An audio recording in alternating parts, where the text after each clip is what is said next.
So, the script was written again. Another typical Chelsea performance, which resulted in us getting knocked out of another semi final. So, can we ever win at this new Wembley? I don't think we can. Can we win with this set of players? I don't think we can. Welcome to review of Man City 1, Chelsea 0.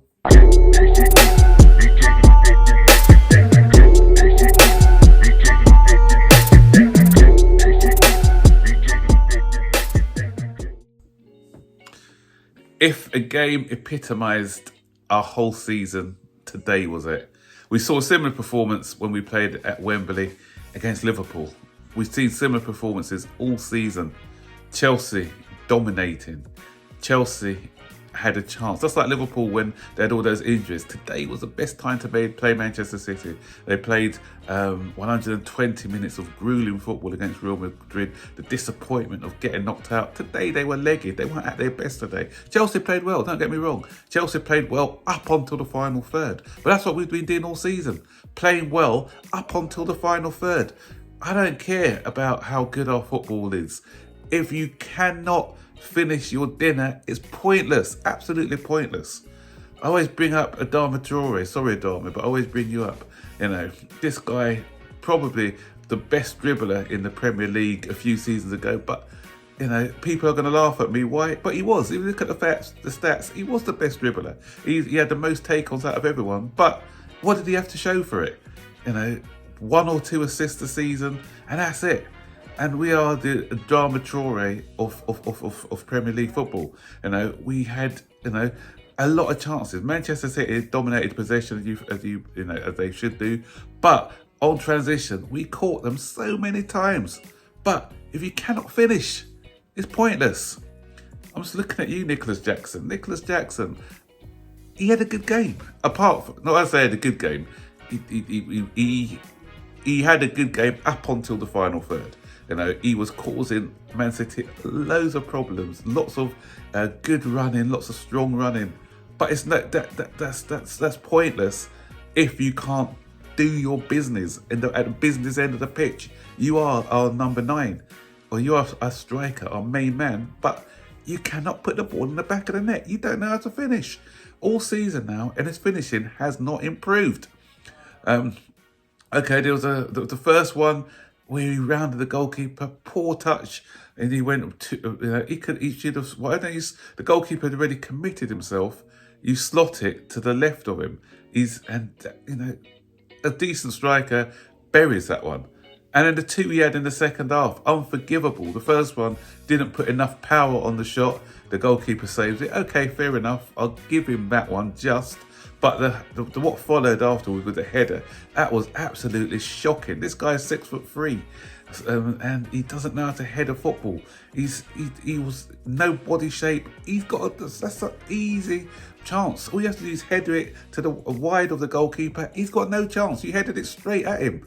I saw him do that against Tottenham as well in that game we won for 4-1. When he should have scored a lot more than he scored. He scored a hat trick, but he should have scored about 8 in that game. And that header he missed. And that was. These are the things. These are the key moments in games that matter. These are the Didier Drogba moments. That's why when we had Didier Drogba, he always turned up in the big matches. We knew that we were going to win those games. We went into these games expecting to win these games. Even Marcus Alonso, even him. Last time we played Manchester City in the semi-final 3 years ago, we beat them. Marcus Alonso came out with a clutch goal, and I prefer him up front than Nicholas Jackson as a 9. And as I said, I don't want to knock Jackson. I said he did some good things in the game, but his finishing stinks and it hasn't improved this season. And I'm hearing some people saying that we don't need a striker next season. Let's see how he progresses. This isn't a finishing school, pardon the pun. This isn't a school where we are Chelsea. We're expected to win now. I don't want to be hoping the striker comes good. I would need to get somebody, finished article, somebody, had we had somebody like Osimhen or Ivan Toney or somebody like that, at least one of those chances are being converted without a shadow of doubt.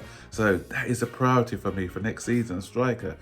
Tactically, we got things right. I don't want to hear anyone having a go at Pochettino today, because I thought tactically we got it spot on, but it was just these key moments where we just didn't do it. Even Cole Palmer, that shot, what he had, good body swerve, but I think he could have put a bit more power on that curler. I know what he's trying to do, place it, but if I'm having a go at Jackson for a similar type of shot, then Jackson, I thought could have. I mean, then Palmer, I feel, could have put a bit more power on that shot that he had in the first half.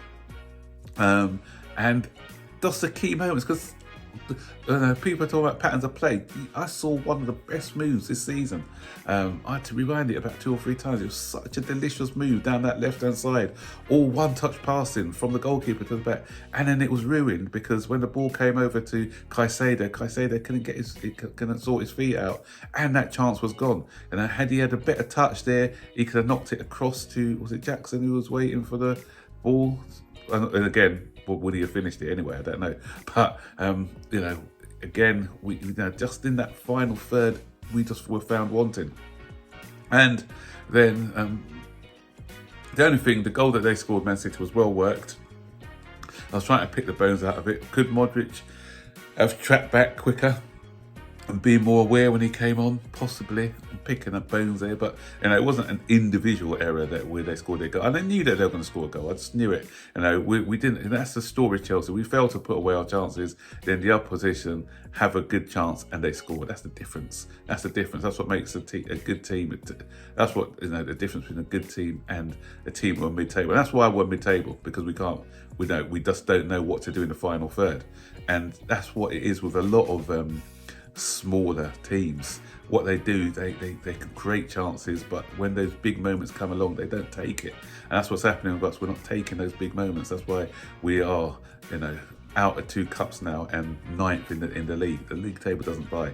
And a bit of inexperience. And even after that 1-0, we had a couple of other poor decision making.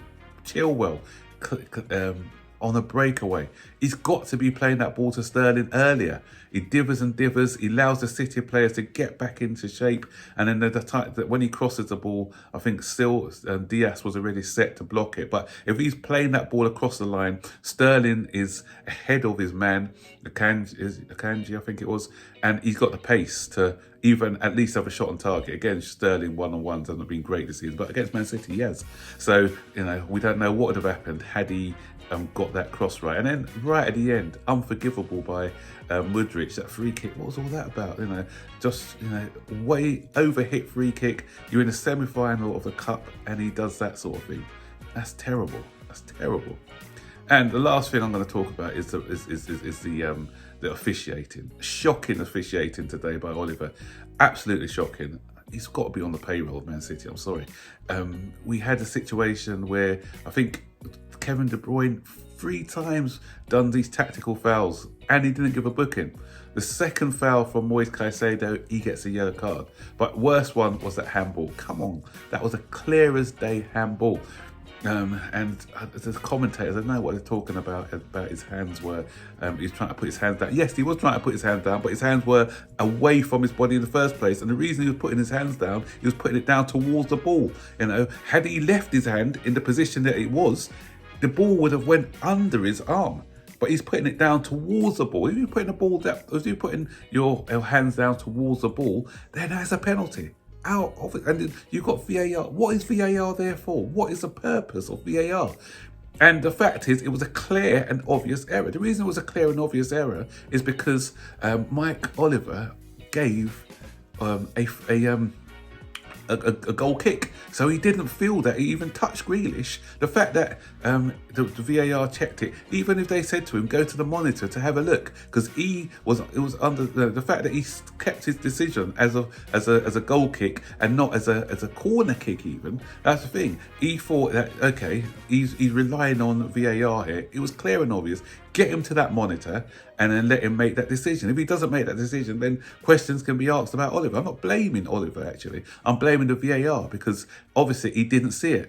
If he did see it, he's given a corner, and the fact that he didn't give a corner is, an indication to the VAR. Come on, you're not stupid, or are you? I know the VAR, they are a bit thick, but come on now, come on, it's one or the other. For me, it was a penalty. It was not a penalty. It's a corner, you know. So, and we didn't get either.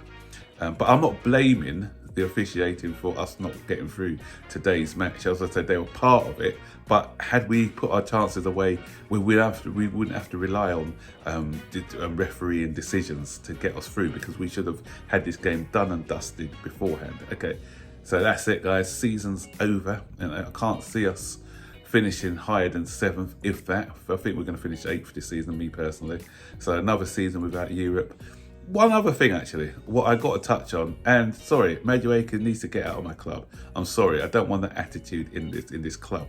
We just got knocked out of the semi-final of the FA Cup. Thiago Silva's in tears.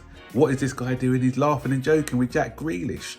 You're laughing and joking with Jack Grealish when you just got knocked out of an FA Cup semi-final. What message is that saying to the fans? You don't care. You don't care about this club. You know, when I used to play football at my level, which isn't a professional level, if I got knocked out of semi-final, I'm feeling that. I'm not going to go around laughing and joking with players. I'm going to be distraught. You know, I want medals, even at my level of football that I played. That's the pride I had in my football. I didn't want to be getting knocked out in those semi-finals or getting beaten in finals. I had that passion and desire to win things, and I wasn't even a professional. So when you're seeing this guy who's a professional, who's paid to play for our club, and he's not even bothered about getting knocked out of a cup final, getting knocked out at the semi-final stage, there's something seriously wrong. That's not the attitude that I want at Chelsea. That's lowering the standards of the club. So I don't care how progressive a dribbler is or whatever. If he hasn't got the right attitude, then sorry, I don't want him here. So guys, what do you think? Stick your thoughts and opinions in the comment section below, and I'll see you guys on the next one. Bye.